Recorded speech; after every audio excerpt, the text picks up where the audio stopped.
Топ тема, добро вечер. Бомбардирани со реформски закони, затрупани во недовршени процеси и ускратени граѓански права.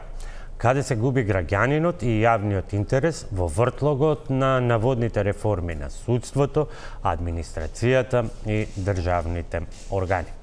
За многу актуелни случувања содржани во овие највидом само општи формулации, вечерва интервју со универзитетскиот професор Борче Давидковски. Добро вечер и добре дојдовте. Добро вечер, благодарам за поканата. Има многу актуелни прашања под оваа навидно општа формулација и таа допира до се што се случува од со години почнатиот и недовршен реформски почнатите и недовршени реформски процеси.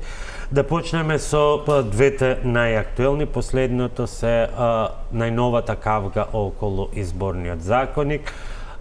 Иако станува збор за прифаќање на препораки на ОПСИ ОДИХР, што значи дека е едно експертско и стручно прашање. Желбата на владеачката ВМРО ДПМН е да се воведе електронско гласање за диаспората и противењето на опозицијата гурни са целиот процес. И таа, и реформска обврска и програмска обврска на владата очигледно ќе остане неисполнета. Измените на изборното законодавство се долга приказна, зошто и натаму остануваат во доменот на политичките пазарења, а малку при тоа се прифаќаат стручните коментари и предлози. Видите, кај нас стана дел од македонскиот фолклор за избори која се зборува. Тоа е само дел за политичките партии. Дали е голема политичка партија, дали е Пајтон партија со членство 10 на луѓе, они сите ќе се топорат тамо и они да одлучуваат за изборен модел, за начин на гласање, за финансирање на политичките партии, за правата на кои ги имаат, правните лекови и така натаму. Мислам што е многу погрешно, ако се тргне од уставот, избирачкото право е право на граѓаните. Тоа може да биде активно и пасивно. Активно е кога политичките партии учествуваат во изборите, но пасивно за нас останатите граѓани, кои што формално 1.800.000 и колку не има на избирачкиот список, можеме и требаме да идеме да го дадеме своето право на глас за одредена политичка партија. Секаде во светот, да се разбереме, кога се менува моделот, во Македонија ние веќе од 91 до сега сменивме 3 модела. Од класичен мнозински, дојдовме до комбиниран, сега пропорционален со 6 изборни единици. Значи, никој граѓаните не ги праша. Дали сакат мнозински, као што е во Англија, например, дали сакат класичен пропорционален, дали една изборна единица, дали 6, дали да се гласа на отворени листи, затворени листи и така натаму. Тоа се врши само во рамки, кидат во клуб на пратеници, политичките партии и си измислија дека треба со консензус сите да одлучат за ова работа. Сега за ова има и нова формулација, значителен консензус. Значи, ова е подценување на граѓаните, да се разбереме. Они нас, граѓаните, не третираат како морони. Ние да треба, они што ќе одлучат и ние само да идеме, да се поредиме на избирачко место и да гласаме. Но знаат да речат дека да, но тоа е политичко прашање, бидејќи со изборот на изборниот модел се модифицира политичкиот амбиент, се прави тоа филтрирање дали ќе има повеќе партии, помалку партии. Не, ама и они одлучуваат дека граѓаните не се до толку обучени да можат да ја донесат конечната одлука, на пример, што значи 1, 2 или 3 изборни единици. Може да би за отворените изборни листи, да. Верувајте, граѓаните највеќе би сакале по мене мнозинскиот принцип, еве Англија 2 века го пременува, они си гласаат за кандидатите кои што се на нивна територија. Дали од лабористичка или конзервативна партија, тоа е ирелевантно. Они си гласаат за човекот што го познаваат, а не за политичкиот представник кој што никој не го познава, колку кај нас што се стават на листите. Тоа е друго прашање, но да се отвори расправа. Па ако треба и референдум, тоа се битни прашања за развој на демократијата. По тоа се гледа сенсот на политичките партии, колку не третираат нас граѓаните. Ако сакаме да имаме вистинска демократија, треба граѓаните, оние кои што е пред се избирачкото право на граѓаните, не е на политичките партии. Тоа треба да го разберат еднаш овие наши така наречени носители на политичката власт, дали се позиција или опозиција, тоа е ирелевантно. Треба да го разберат дека ние гласаме. Ние нив ги гласаме, ние и не мора да ги гласаме. Ама ние за нив сме само оној објект или субјект кој што пристапува и уфрла ливче во гласачката кутија. Значи, ако немаме, ајде не стручна, научна јавност што не е инволвирана, никој кај нас науката никој не е аферма. Конкретниот пример со препораките на ОПСЕ ОДИХР е многу специфичен токму од аспект на вклучувањето на стручната јавност, бидејќи станува збор за препораки на ОПСЕ на ОДИХР, кои што значат унапредување на постојните принципи. Со цел тоа да се имплементира и адаптира на македонските услови, 2023 година се формира експертска група која што имаше подгрупи од сите области и синоќа со поранешниот председател на таа работна група констатиравме дека всушност во тие групи и подгрупи биле вклучени од Државна изборна комисија, АВМО, Државен завод за ревизија, Управен суд, сите министерства кои што имаат допир и сега тие испорачуваат. Минатата власт тоа го заборава. Ова нова власт сега повторно иницира некакво донесување на измени на изборниот законник под параванот на препораките на ОПСЕ ОДИХР и нивно имплементирање, но тие стручни препораки се заборават. Ако тие се заборавани, во Македонија не постојат други институции кои што би можеле да дадат соодветен став како одредени прашања да се регулираат, како да се стави крај на манипулациите со изборно финансирање. Немаат други институции освен тие неколку кои што рекле дека е недемократски, дури и коруптивно медиумската кампања да се финансира од државни пари и така натаму. Но тоа се прашања кои што никако не допираат до партиите, без оглед, како што рековте, дали се од власт или опозиција, мали или големи, кога се трошењето на народните пари во нивна корист, кога е во прашање, тие секогаш се обединуваат. Значи, композицијата на изборниот закон, ако го видите, ќе видите дека се е во интерес на политичките партии. Граѓанинот го нема нигдека. Гледате што има. Кој одлучува? ДИК. Кој се во ДИК? Представници на опозиција и позиција. Имавме професионален, се вративме. Се вративме на класични представници на политички партии. Што направи ДИК на минатите избори? Зема со правилник кој што Уставен суд укина закон, они определија што е определија со правилник кој за жал Уставниот суд потоа не сакаше да го укине, бидејќи рекоа правна празнина, што е најголема глупост, значи ако е правна празнина, секој орган може сам да си регулира работата, да се определи колку е тоа, колку ќе бидат, дали двајца можат да бидат носители на листа, или треба 500 или 1000 и така натак. Мислам дека таков галиематијас од норми, од волунтеризам, особено во рамките на изборите, и тоа од сите органи.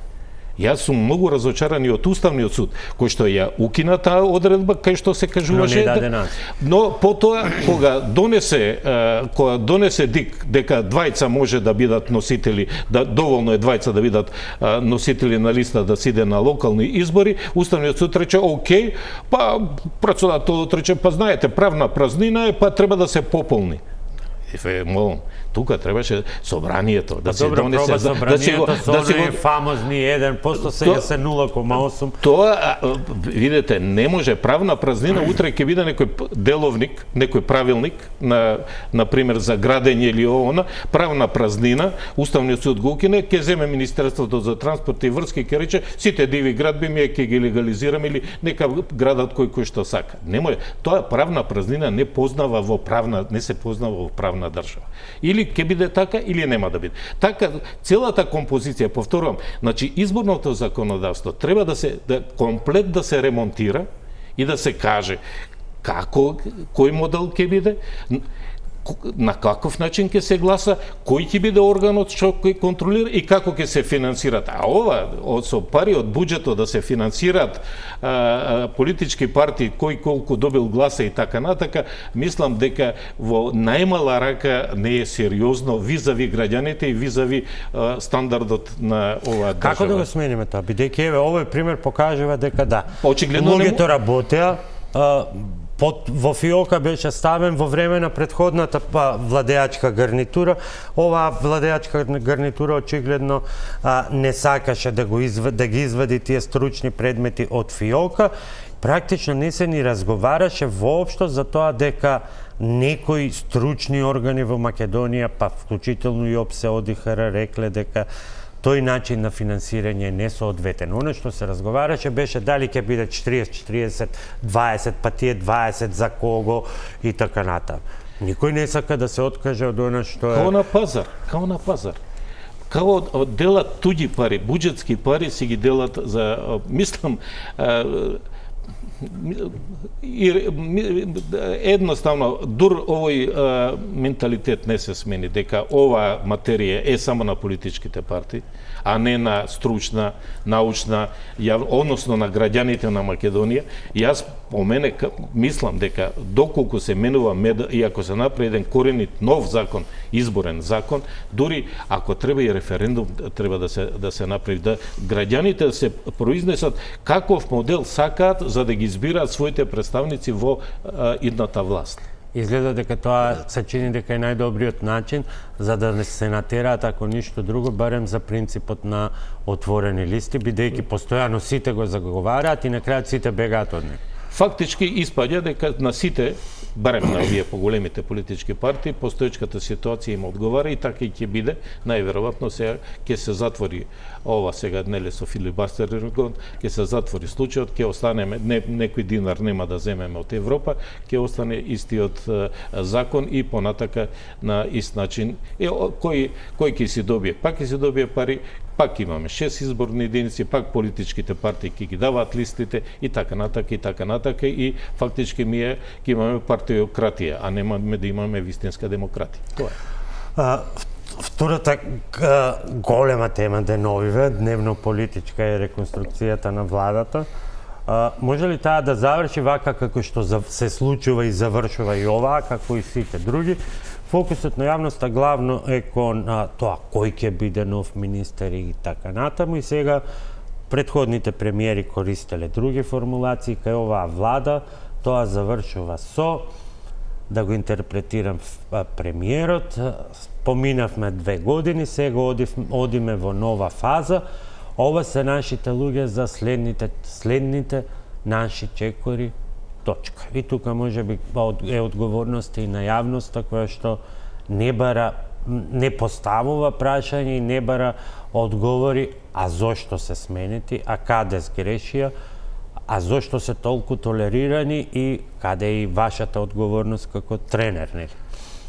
Значи, на моите студенти, 43 години, 4 години сум пензија претходно, предавам и за министерската одговорност или одговорноста на носителите. Сегде во светот, министерот одговара тројно, односно четворно. Што значи? Тоа значи, министерот одговара за својата собствена работа, одговара за состојбата во својот ресор и одговара како министер, како член на влада за одлуките, што гласа за одлуките во владата. И во парламентарните монархии имаме едно начело спрема подпис, министерот одговара и за актите што ги подпишува со суверено, со кралот или кралицата или било кој. Например, указ, ако се определува, англискиот крал определува тој ќе биде министер во Македонија, министерот за надворешни работи покрај кралот и он од страна го подпишува и он одговара за тоа. Тоа нас не интереси. Овие се првите 3 видови одговорност, тоа е теорија. Тоа 200 години, 300 се применува. И сега некој аналитички да не почнало. И сега, во 35 години демократија. Кај нас основно е секој влегува во власт, никој не дава отчет. Прво немаме ние отчетност на ниеден. Тоа е секоја влада која што си оди нормално треба, или секој носител на јавна функција треба да даде отчет. Кај нас никој не дава отчет. Сега гледаме оние кои што си одат, застрана на телевизија дава отчет. Каква е состојбата во областа кај што е министрот, например за екологија, гледаме каква е состојбата, за другот, за трето, за четврто. Каква е неговата лична одговорност, како тој работи на владата, никој нема евиденција, нити некој знае. И ако се земат тие параметри, тоа што е теорија, да се примени, ќе се види. Толку министри, иако ми имаме африканска влада, по мене треба максимум 13 до 14 ресори да имаме, веќе имаме влада 20. Еве новата ќе се намали, ќе го нема вице-премиерот за добро владење, ќе се префрли тоа ќе се префрли во кабинетот на премиерот. Треба прво да го сменат законот за организација, начин на работа на органите на државната управа, кои што се носат со двотретинско, да се укине тој ресор. Тоа да се укине, па и да не избират. Мислам, редот е таков. Прво треба да го укинете ресорот, па потоа да не избирате министер. Тоа е така, ноќе нели го сменија истиот закон, ноќе у 2 сат, 3 сат ги рекомпонира министерствата и така натака со нови имења, нови министерства. И тогаш реагиравме некој дека премногу за Македонија е премногу, толку да има членови на влада и така натака. Добро остана, еве требало. Еве сега се гледа дека не требало, али сега нормално треба да се смени законот. Али едно по мене, ако потоа правиме ове за реформите, најреформски закон ќе биде, мислам, овој закон кој ќе треба закон за начин на работа и организација на органите на државната. Тој требаше да биде до декември и го нема уште и не знаеме ни како ќе изгледа, бидејќи многу работи околу државната администрација се измеша, но еве кога сме околу овој дел, најспецифична е можеби позицијата во ресорот за правда, каде што бројките се многу сурови и непријатни и за владата, и за самиот министер, кој што очигледно ќе замине. Тоа е огромен дефицит, 10 закони промашени, со промашени рокови од реформската агенда која што била и дел од програмата на владата, и таа ситуација останува. Тој ќе си замине и ние во ресорот за правда ќе запишеме дека Јетон Шасивари ќе биде 8-миот министер за правда. Истото е тука ситуацијата со такви негативни бројки ја нема, например, во здравството, но ова се два специфични ресора со голема флуктуација на кадри. 6 министри за здравство во изминатите 10 години. И толку. После Азир Алију, списокот ќе се дополни со следниот министер Сашо Клековски. Ништо негативно ниту за едниот, ниту за другиот. Допрва ќе се покажат, меѓутоа ова се специфични бројки за што кажуваат овие бројки за ова се два битни сектори. Зашто теоријата не ја слушаат? Еве имам учебник, нека отворат мојот учебник, нека она. Значи состојбата одговара за состојбата во ресорот, за својата лична работа и за работата во владата. Како е состојбата во здравство? Како е состојбата во екологија? Како е состојбата во правда? Како е состојбата на па од тоа се произлегува, потоа како министерот бил ангажиран, не ангажиран, па потоа да земеме персоналното решение. Има некој, може јас сега ги гледам, на пример, кои што ќе бидат условно речено кои што нема да бидат повеќе министри, кажуваат они што сработали. Па добро, министерот за правда се дрзна завчера или вчера да ги собере сите ЕУ амбасадори за да им даде отчет како тој го подготвил најробусниот пакет. Истиот тој министер, истата таа влада, на пример, изборниот законник требаше да го завршат лани во јуни.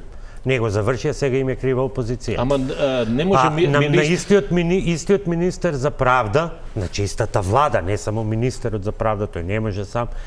Еден закон праќаше во пред Венецијанска комисија, друга сосема верзија праќаше пред собранието, ги носеа со искривената верзија, дојде допис од Брисел, со измени и дополнувања од пратениците се изменија и законите за судски совет и законот за совет на јавни обвинители во однос на начинот на избор со интервјуа, распрашување како по примерот на ДКСК, значи нешто што претходно беше сугерирано, а за нив неприфатливо, тоа беше отфрлено, демек ајде да пробаме, можеби ќе ги излаже. Јас мислам дека тука најмала вина има министерот за правда, не го правдам, ама сакам да кажам најмала вина е затоа што ние имавме случај, еве ја бев член на Венецијанската комисија едно време, ние Македонија дадовме изборниот закони, кажавме дека во процесот на избор ќе учествуваат судии. Во ДИК ќе бидат судии.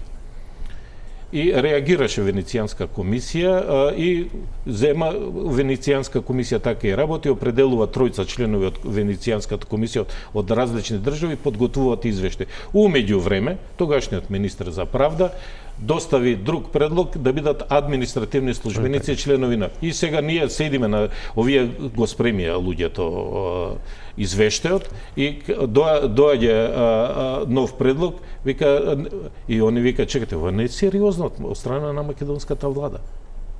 Меѓутоа, кога пред себе ги имате, тоа се стожерни закони. Секој ден ние слушаме судство, обвинителство со доверба од 2,3%, до душа видовме дека и собранието има 2,7 според последните анкети, ама они тоа не сакаат да го перципираат. А од друга страна, вие за такви клучни закони, со утврдени принципи во нешто што се вика реформска агенда, вие се обидувате тоа да го изиграте. Истото и сега тие два закона беа сменети. И да дојдеме до законите за реформите на администрацијата, лани на сите звона се обзнани дека се донесени најдобрите после долго време и така натаму, за да се случат потоа дури 3 измени.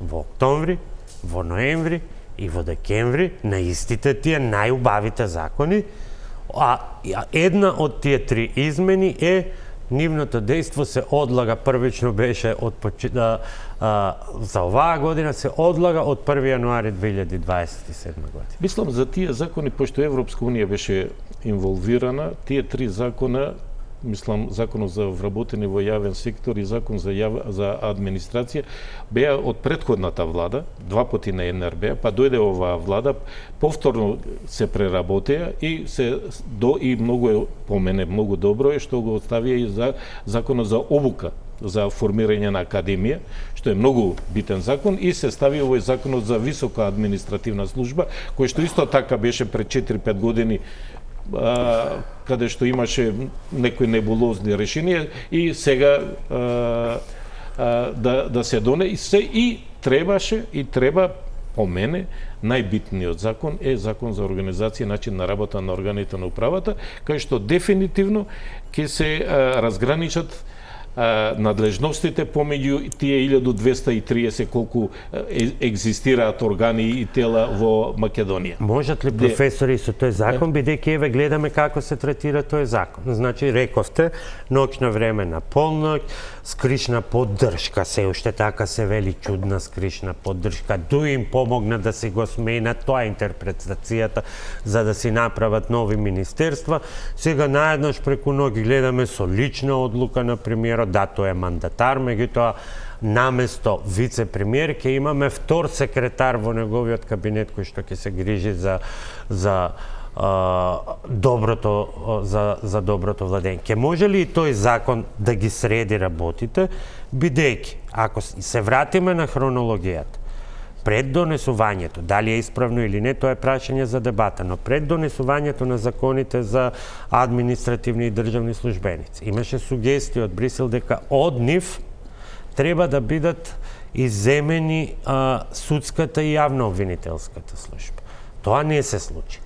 Кога дојде овие два закона, помина само оној за судска, оној за обвинителска уште не е поминат, мислам, кога дојде овие два закона, на сите забелешки, на стручната фела, на луѓето од судството кои што присуствуваа на јавната расправа и од нив произлезените амандмани, министерот одговори Па не можеме затоа што ќе дојдеме во колизија со законот за административни и државни службеници.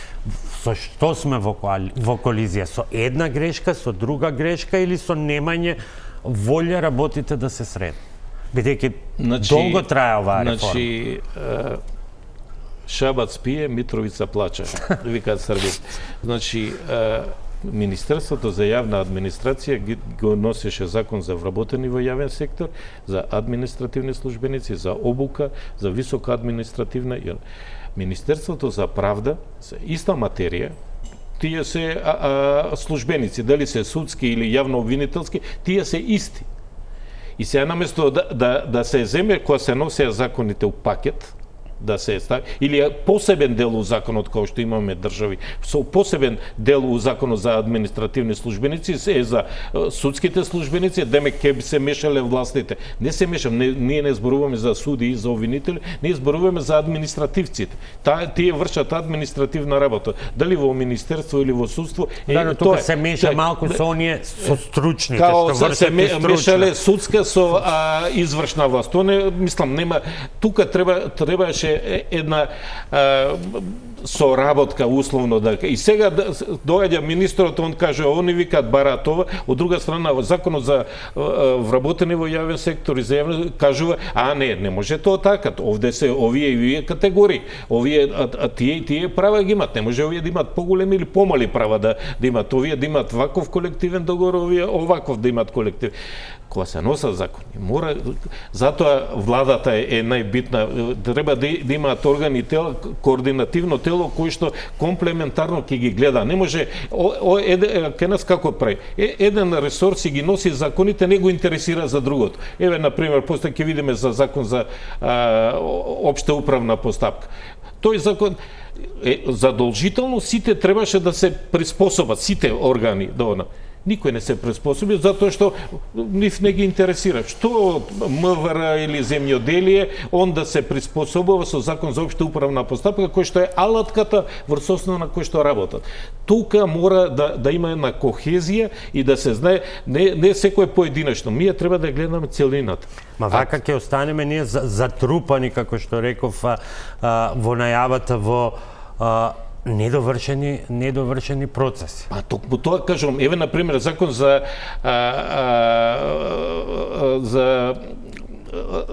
државна администрација, за органите на државна администрација. Таму кажува кои се министерства, органи во состав. Ние со многу таму има на пример 13 државни инспекторати. Ние имаме во моментот 33-4 инспекторати. Преку лекс специјалиси, преку мали закончија, закон за спорт, инспекторат, закон за јазици, инспекторат, закон за ова, инспекторат. Закон за од друга страна, другивите се вратија пак. Која е разликата кога ќе слушнеме органи во состав? Па имаше инспекцијски состав. Сега, ако правиме инспекторат, инспекцијска служба, таа мора на ниво на држава да биде една. Дали е у спорт инспектор, дали е за јазици инспектор, дали е комунален инспектор, дали е дивизен инспектор, дали е трудов инспектор, тој е инспектор, тој има јавни овластувања да врши инспекција, да врши надзор.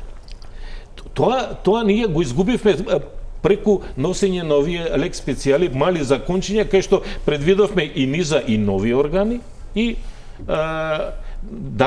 предвидовме органи кои што и сега од тој галеиматијас на многу органи, многу инспекторати, фактички никој кај нас не врши инспекцијска служба. Ама граѓаните никогаш не знаат на што се. Ние слушавме и од поранешни премиери дека ќе има реформи, законот за висока раководна функција, минатата влада го представуваше како закон со кој што ќе се стави крај на расипништвото на агенциите, на акционерските друштва, каде што управните одбори, членовите, директорите имаат огромни плати, па дури и вработените. Оваа влада го представува на еден начин и еве донесен е законот пред една недела. Ние на седница, при реконструкција на влада веќе имаме одлука кој ќе биде следниот директор на Фондот за здравствено осигурување и при тоа владата тоа го објаснува вака. Цитирам: Назначувањето на директор на Фондот за здравствено осигурување е дел од процесот на реконструкција и кадровско екипирање на институциите, кој владата го спроведува согласно законските надлежности и утврдените процедури, но подразбира и политички процес чиј легитимитет се добива на избори. Затворен цитат. Вели, засега ќе биде веде, а во следната фаза ќе биде спроведена постапка предвидена со закон. И сега, исто така ќе прочитаме големи фалби, голема реформа дека е донесен законот за висока раководна функција. Тој важи од 1 октомври. Значи, до 1 октомври не би сгрешил дека ова реконструкција на третиот ешалон директорски ќе помине повторно на овој начин. Иако и сегашниот закон не спречува дека мора да има конкурс, туку само се злоупотребува функцијата веде. Видите, кај нас ние ги измешавме многу работи. Треба тука законот за јавни предпријатија, не знам сега беше, не знам дали се смени. Бидејќи овој закон за висока раководна служба не е за јавните предпријатија. За тој треба друг уште не дојде на агент. Ја мислам дека вчера као да го донесу, ама не сум сигурен. Може би се извинувам во оваа гужва. Јас не сум баш сигурен, треба да проверам. Значи, членовите на управните одбори и членовите на надзорните одбори и директорите треба да се идат согласно закон за јавни предпријатија, каде што се знае согласно конкурс, како да бидат, а не именувани. Сега зависи дали директорот влада директно го именува или владата го именува. Едни се според закон за трговски друштва, каде што има посебен дел. Требаше или е донесен, и јас се извинувам, закон за предпријатија во државна сопственост. И тоа е дел од реформската агенда, па јавни предпријатија. Од друга страна, веќе имавме и некои измени во закон за трговски друштва, каде што и директорите и членовите на управните одбори треба да одат по конкурс, ама и тоа е одложено, и тоа не важи за оние што се веќе избрани.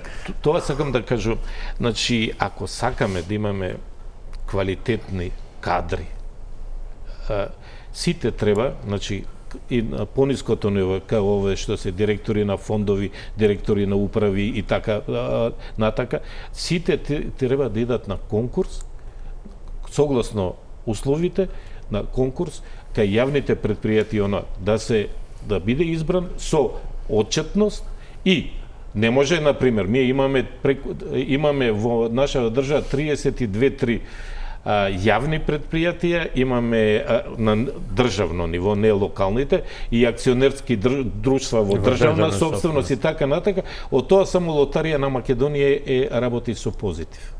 Другите све се, да не кажам, колку должат и така, има на... И се најавуваше и намалување на бројот на членови на управни одбори. Има на Министерство за финансии, има колку должи. Листа на должници, секоја се меѓу првите.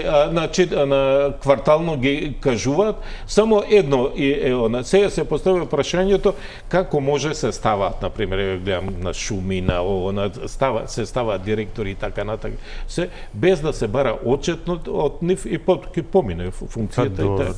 Ние имавме директор кој што настапување на функција се уште не му беше јасно дали е директор на метеорологија или на метрологија. Прва пауза за реклама.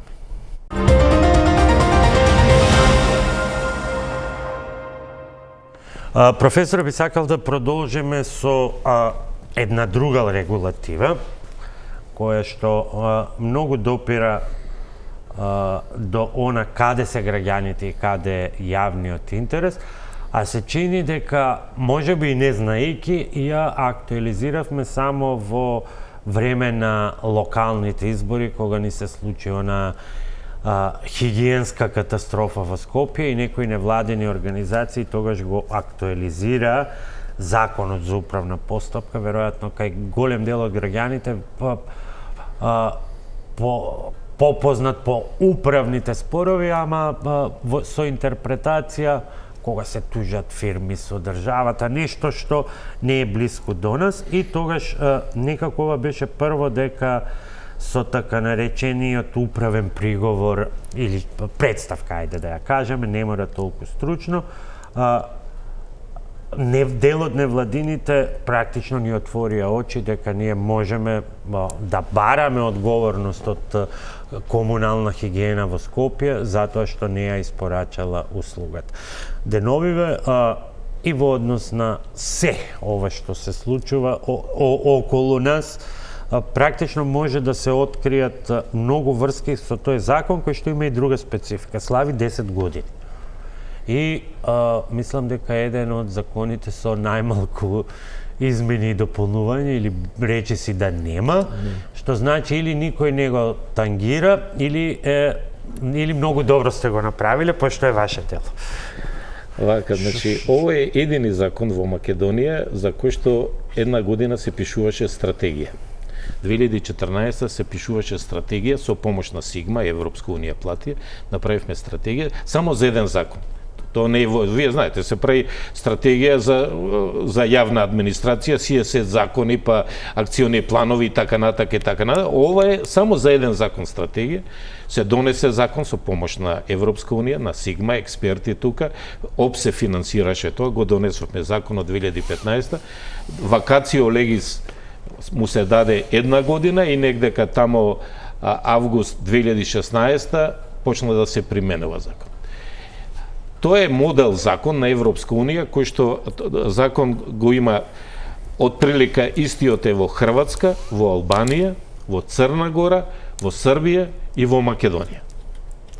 Со тоа што тогашниот министер Иво Ивановски, јас го замолив да додадеме ми уште едно 2-30 члена, бидејќи беше околу 90, да додадеме, бидејќи знаев кој е капацитетот на нашата администрација, дека нема да биде разбран. Таму имаше норми, например, гарантен акт. Вие да му гарантирате, некој сака да гради или да прави фабрика да гради, и вие као градоначалник или министерство да му гарантирате дека еве за година дена дека она да собере средства, елаборати и све да направи и дека ќе му дадете одобрение за градење, што за македонски услови е малку би било пожелно затоа што Не, тоа се за германски услови, но во Македонија кога се менува власта се знае, све се менува и тој што гарантирал предходно, тоа не важи. И викам, ова не, има кои другите земји, имаше многу добри да бидеме одредби. Например, има одредба тамо да секој органот на управата, и уште тоа стои кај нас, пред да го донесе решението, треба да ве повика, вие сте странка, барате одобрение за град, треба да ви ги каже причините за кој ќе ви го удоволи барањето или нема да ви го удоволи барањето. Кај нас до сега не се десило некој. Што е причината? Бидејќи тој се однесува, еве ги читам. Се однесува суштината е заштита на правата и правните интереси на физичките лица и правните институции и правните лица и други странки и заштита на јавниот интерес пред министерства, органи на државна управа, организации утврдени пред сите јавни органи, но тука ги има и правните субјекти, значи приватни правни субјекти, кои што добиле од државата можност да даваат услуги од општ интерес. Значи, такви примери имаме многу. Да појаснам за гледачите да биде појасно. До носење на законот, предходниот закон и поранешниот што беше од СФРЈ, значи, основ на управната постапка беше решение, носење. Вие барате некое право, органот на управата решава и со решение ви го решава право или обврска, ако имате. Обично права и обврска, ако треба да платите данок, ќе ви донесе УЈП решение. Овој закон веќе не зборува за решение, туку зборува за управни действија кои што овие органи треба да ги направат. Тоа се 4 вида на управни действија. Првото е носење на акт, тоа е решение. Второто е на управни договори, за склучувањето на управните договори, јавни набавки, јавно-приватно партнерство, концесии и така натака, договорите по овој закон. Понатака, реалните акти, до не беа оние потврди, сертификати до сега што ги издава јавните органи, тие не беа регулирана постапката сега. И на крај, квалитетот на услугите што ги пружаат сите јавно предпријатие, приватно предпријатие, кои што вршат као јавни служби. Тоа е телекомуникации, топлификација, електро и така. Може да ги поделиме во два сегмента. Прво кај државните, па потоа приватните. Малку е тешко разбирливо за граѓаните, бидејќи и прашањето е зошто, бидејќи сите сме навикнати да одите, добивате негативно решение, тоа вгрчите раменици, тоа не го исчистиле ѓубрето, не го исчистиле тоа, ама сметката ќе си ја платиме. Некако овој управен приговор многу убаво звучи против реален акт или негово пропуштање, што значи иако направил, иако пропуштил да направи, но тешко некако например, кој треба да го промовира? Институциите или? Например, очигледно граѓаните, законов не допре до граѓаните. Тоа е основно кај нас.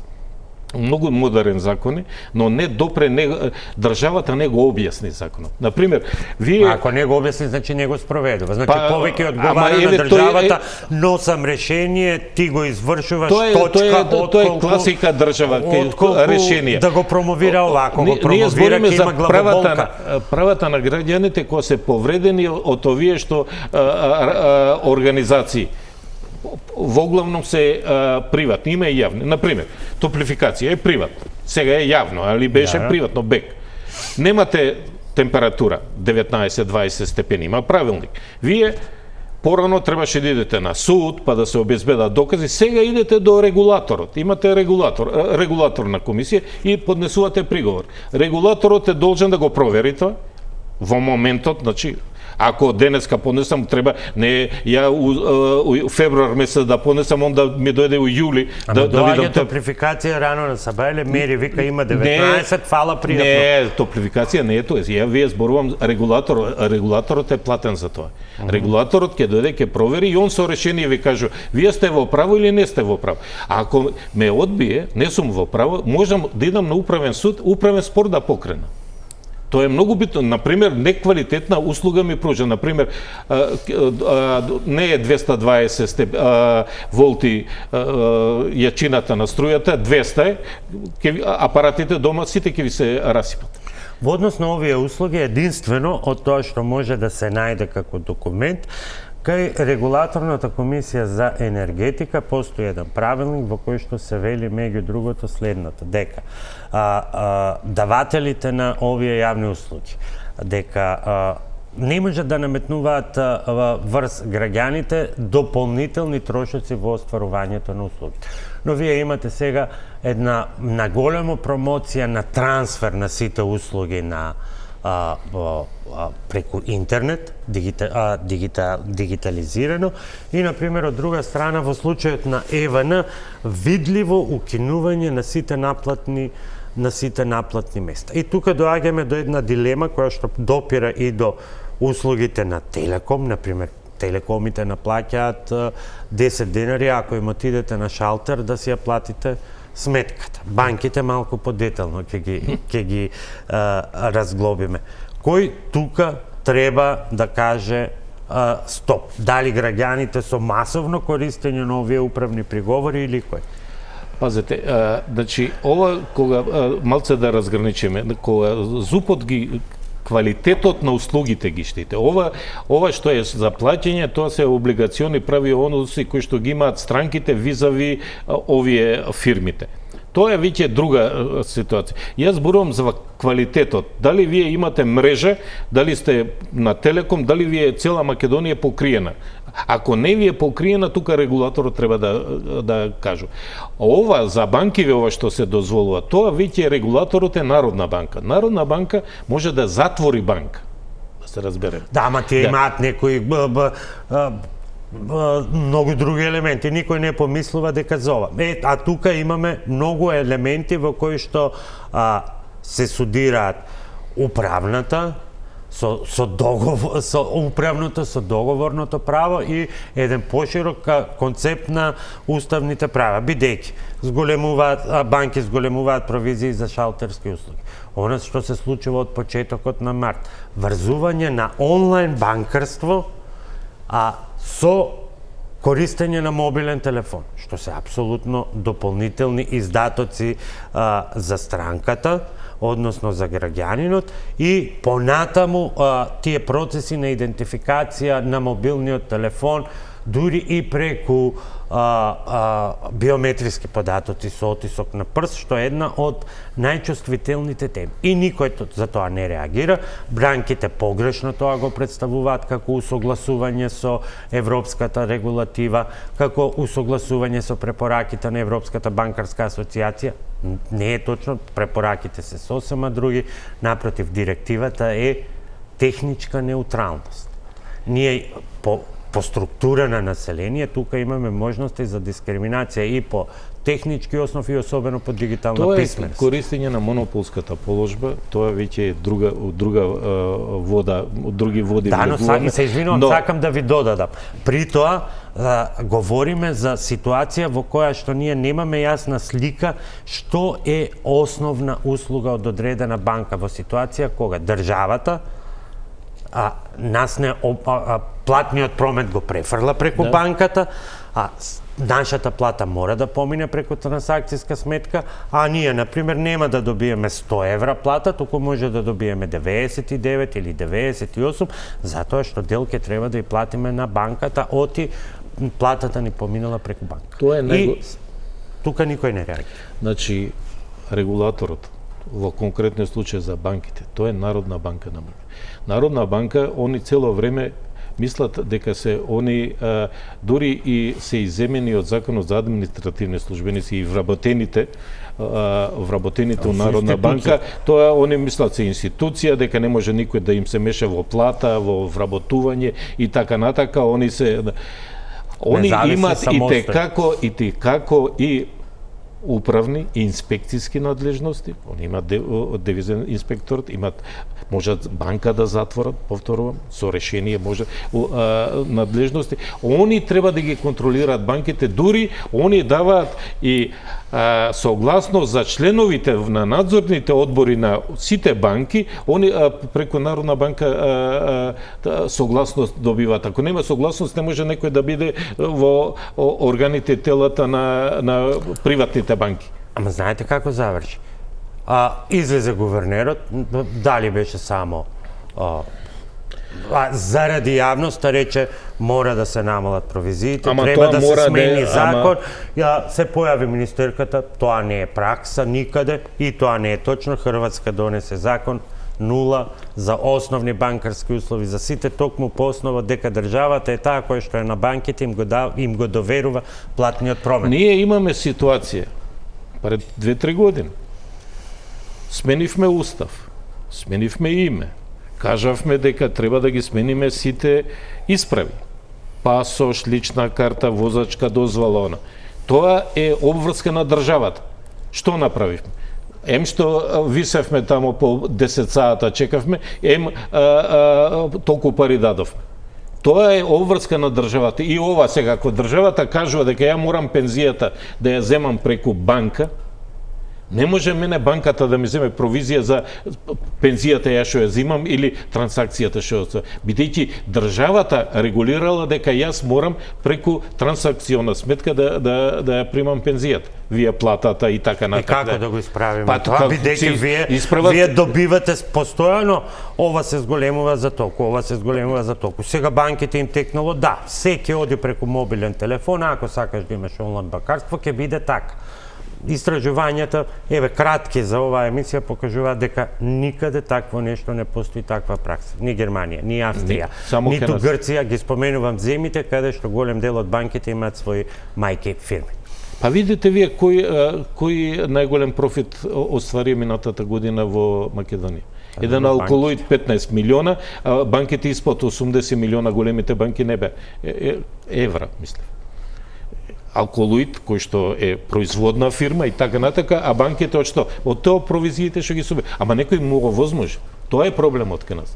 Што регулаторот, Народна банка и не презема мерки да каже, ако не да ги санкционира банките како да работат. Односно да не ги наплатуваат овие провизии, бидејќи и државата од банките очигледно зема кредити и ги оставаат банките како што сакаат. Влегуваат ли оние под некој од овие категории од член 103 услуги од општ интерес, бидејќи во јавната, во дебатата со дел правници има многу дилеми околу тоа. Дали или не баш? Ова се специфични финансиски конструкции кои што мислам дека само преку финансиските закони треба да се формално вршат општи услуги, но има регулатор кој што треба да каже колку тие услуги треба да се наплаќаат. Колку е тогаш ваква упростена интерпретација? Основна сметка, плата, тоа е услуга од општ интерес, бидејќи државата го наложила, земање кредит, други услуги, тоа веќе се подлежи на договорните комерцијални односи. Ма имавме порано ми е платен промет. Имавме, се знае, го укинавме кога 96-97 година. За ПП. Имавме, се идеше све преку платен промет и кога го дадоа на деловните банки, на деловните банки им се остави они сами да наплаќат и очигледно тука ние малку ги измешавме лунчињата, не сме толку богати, богатите земји не наплатуваат. Оваа последна одлука е одлука на банкарската асоциација, излегува дека банкарската асоциација е поголема институција и од Народната банка. Токму тоа. Уште една пауза за реклама.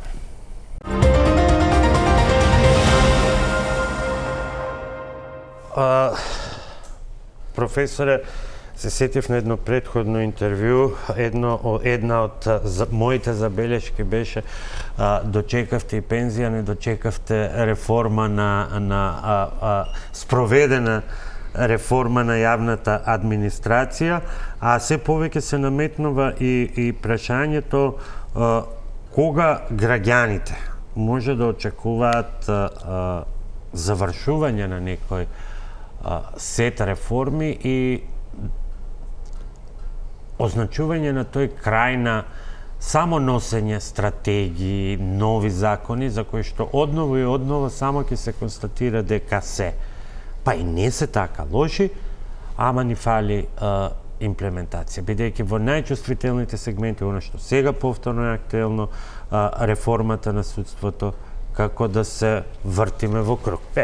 Имаме бројки, колку обвинители фалат, колку судии, колку истражители и така натаму, но на крајот се останува на политичката проценка и оценка. Па денес имам изјава, секи исполнам, па утре јас ќе решам колку вработување ќе ви дадам, за секое има да ми одговарате и така натаму и така натаму. Значи, кога ќе го насадите дрвото криво ќе расте. И криво ќе расте. Јас само една дигресија ќе направам малку компаративно со Словенија.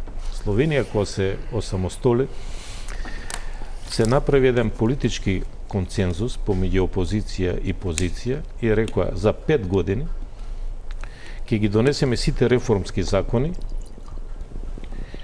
ќе смалиме јавната администрација, нови нема да примаме, освен овие што кидат во пензија нема да пополнуваме, ќе направиме јавна администрација која што ќе биде спремна за преговори со Европска унија и сите неопходни закони и во правосудство и во другите области ќе ги направиме. Што се вели сложни калуѓери и во петок марсат. Значи, Словенија за 5 години се спреми.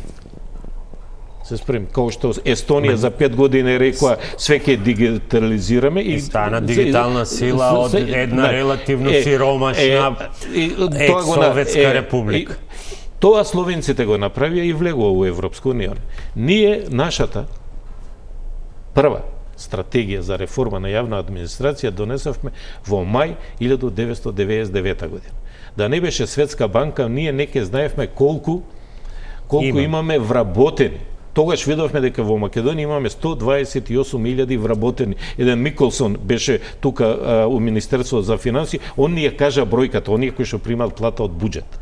Тоа беше трагедија за нас. И сега имаме, например, една од оние јавни предпријатија за губари кои што ги споменавте, со фрапантна бројка немаат луѓе за на терен, а имаат 150 правници. Значи, ние 99-та година рековме за наредните 4 години, ние ќе преполовиме јавната администрација. На Суфи беше министер, јас учествував преку ММФ во пишување на стратегијата и тој еден банарџи која дојде и праша, вика, вие дали сте сериозни за оваа работа? Ние што направивме? Почнавме да ги отпуштаме учителките кои што имаат 60 години стаж, ова 60 години старост, да после Уставен суд да го укине тоа и да направиме да истите 2.500 отпуштивме, а уште 2.500 примевме и тие 2.500 сакам да кажам, ја промашивме работата од 99. Секои 4 години носиме реформа за правосудство, за локална самоуправа, за јавна администрација, за што не ти? Секоја влада почнува се чини некако од ново и колку тоа, ако не можеме од политички причини во Европа, еве низ реформи ќе донесеме Европа дома, останува се подалечно, еве во ова завршно прашање нека биде повторно на компарација со Словенија. Словенците одлучија и направија со зелената енергија, со она зелено многу, и рурален туризам, и планински туризам, и тоа го продаваат и од тоа живеат.